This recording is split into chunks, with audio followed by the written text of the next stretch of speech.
Welcome to this week's version of Nickels and Dimes, our weekly video series. Well, we just had some legislation passed you likely saw in the news. It is known as the One Big Beautiful Bill, and today I'm going to talk about some of the highlights in that bill.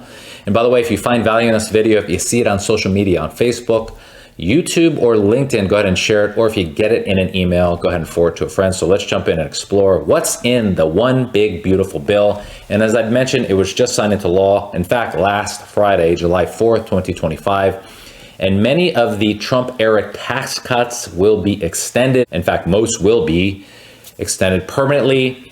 The bill adds $300 billion or more to defense and border spending. And it cuts $1 trillion from Medicaid, SNAP, and other aid. And the CBO, the Congressional Budget Office, projects that over $3 trillion, this is the unfortunate part in my opinion, will be added to the national deficit. Now, you likely know that we have $38 trillion in national debt. Now, that doesn't count the unfunded liabilities like Social Security and Medicare and Medicaid. But the national deficit, this is likely going to continue. This is essentially the shortfall every year between what we take in tax dollars and what we spend. And obviously, if you have shortfalls every year, that's why we have that large national debt number. So this is not good news in my opinion, but it is what it is. So continuing on here, will your taxes go up or down? Well, there will be lower taxes for high income earners and business owners. That's good news. Bonus, overtime, and tip income is now tax-free. SALT cap remains. This is not good for high tax states, and there will be cuts to the Affordable Care Act subsidies, which will likely raise premiums. Now, as I mentioned, the tax cuts that were implemented in 2017 with the Tax Cut and Jobs Act are now permanent, with the top rate remaining at 37%. You might recall back in the day, some years ago, it was 39.6%. That is the highest marginal tax bracket back then. Again, now it's 37%. That will continue. The nearly doubled standard deduction is made permanent. That is good news.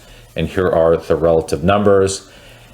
And there's some key individual tax provisions. This is good news. If you have a car loan and you're paying interest, of course, on that car loan, it allows a deduction for interest paid on that car loan. And there are some new things called Trump accounts. This is for children born from 2025 to 2028, where essentially the government is going to seed a savings account for children born in these 3 years with a $1,000 government contribution. And there will be enhanced deduction for seniors. This is a temporary increase in the standard deduction for seniors. That's good news if you're a senior. The challenges, of course, remain. More borrowing. Again, we have to borrow money to pay essentially for our annual budget. That likely will result in higher interest rates. And I know the government's talking about lowering interest rates, which we'll see if they end up doing, but the market natural forces might end up dictating that interest rates end up being higher. We might get a short-term market boost with some volatility in the summer. That's usually the case. If the past is any indication of what the future holds, we likely will get a strong year-end rally, usually hovering around mid-October until the end of the year. As you know, the tax policy is highly politicized. This is not news.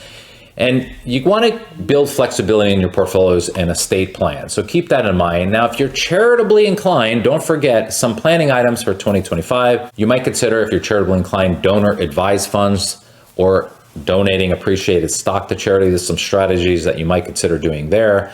If you have an IRA, we talked over the last some videos about considering doing a Roth conversions. Now, the fact that tax brackets are still, quote, relatively low, I suppose some would argue that they're still high, but you might consider doing a Roth conversion, doing an economic cost-benefit analysis, and you want to make sure you finalize estate planning strategies. The exemption went up from $14 million each, meaning the estate tax exemption, that is, went from $14 million to $15 million. So there's some planning things you might want to do with your advisor or your estate planning attorney. But again, that's beyond the scope of this video. You might want to get professional guidance. That is, speak to a financial advisor about how some of the things in the bill might affect your strategy in investing. Talk to your CPA and also talk to your estate attorney. Depending on your financial situation, it may or may not make sense to make some adjustments based on the bill. All that to say is, if you found value in this video, if you see it on social media, go ahead and share it. Or if you get it in an email, go ahead and forward it to a friend. If you like a second opinion in your portfolio or financial situation, this is our website. Click on this Request an Appointment tab, fill out the information, and one of our advisors will reach out to you and answer your questions and give you some clarity in today's challenging financial environment. Thanks again for watching. Bye-bye.